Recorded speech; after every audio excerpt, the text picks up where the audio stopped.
basement in Quispamsis, New Brunswick, Scott Miller runs Ancient Temple Recordings.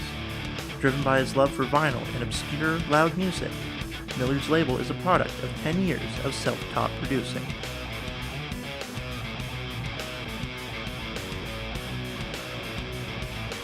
A hobby that he started with his own bands is now a service he brings to New Brunswick's metal scene and outsources across and outside the country, producing albums both digitally and on CD, vinyl, and even cassette. This do-it-yourself project now takes on tasks from full album recordings to simple mixing and mastering. Miller has even been recruited by Yokai Music Manufacturing in Ontario as a sales rep, which gives him and the artists he works with more access to release music on these physical mediums. You know, I think he's someone who's been really dedicated to learning, you know, about all the different aspects of recording, and he does a lot of reading, a lot of research, and likes to experiment, you know. And anytime we have any little demo or anything, you know, it's always like, all right, let's record it and see how it sounds. And I think it's just kind of something else for him to just kind of mess with, and I think he's done so many recordings at this point. You know, he's gotten a lot of experience. With renovations and improvements underway to further the studio's quality, it is an entity that will surely further the growth of the New Brunswick music scene. My name is Johnny James, and this is Stu Docs.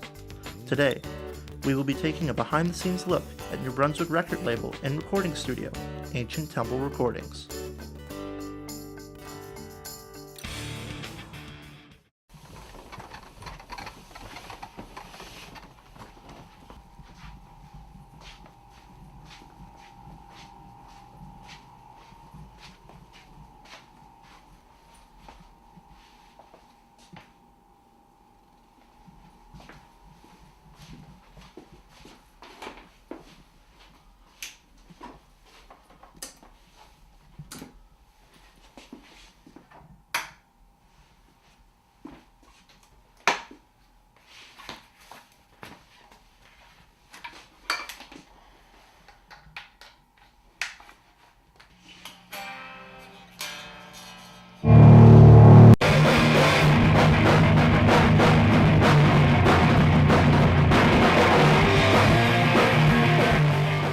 Playing in a band, we wanted to do some recording, and for the price of going to a studio for some teenagers who were all broke, we were better off. We just bought a digital portable recorder, and I kind of taught myself from there. Never took any courses or went to school for it. It's been all kind of trial and error. That was a long time ago, so I guess I've learned a lot since then. Moved from that to once I could afford to get a recording rig on an actual computer, kind of moved that way. Was doing it in an apartment for quite a while, which obviously has tons of limitations to it. Trying not to get evicted, but yeah, so it's kind of grown from there, and now, I mean, it's ideal now because we do it right out of my house. There's no rent. Scott Miller has come a long way from producing records in bedrooms and apartments. Now, he records in his handcrafted basement studio. It's not the flashy, stereotypical studio you might picture in your head, with large consoles, mixing boards, and fancy speakers. It is, however, localized in his home, in a comfortable atmosphere where long editing sessions are made better because his pets can accompany him. And it has subtly turned his lifelong hobby into a small side business. Miller has an interest in releasing music on traditional physical mediums, which stems from his large personal collection of vinyls and tapes. So when we first started out, I guess the whole thing was to get anything we possibly could out. So it started with demos of everything, and burning our own CDs and selling them for $2 at shows, hoping to sell 100 copies of something for $2, something like that. And I still have copies of them, and that's great to look back on, to see that starting there and then being where we are now, and having stuff out on CD, cassette, vinyl.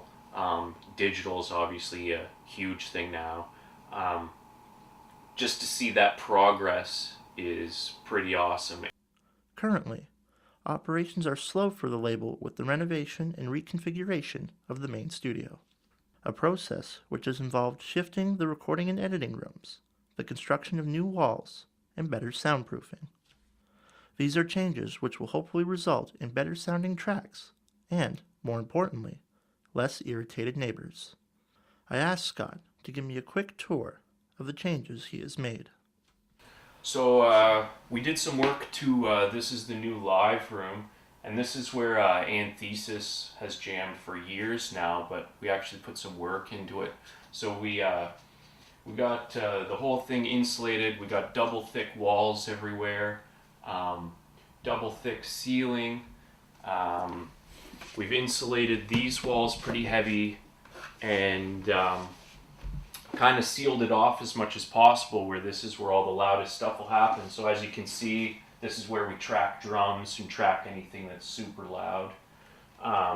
We lifted the floor up and insulated under there to get it floating a bit off the concrete.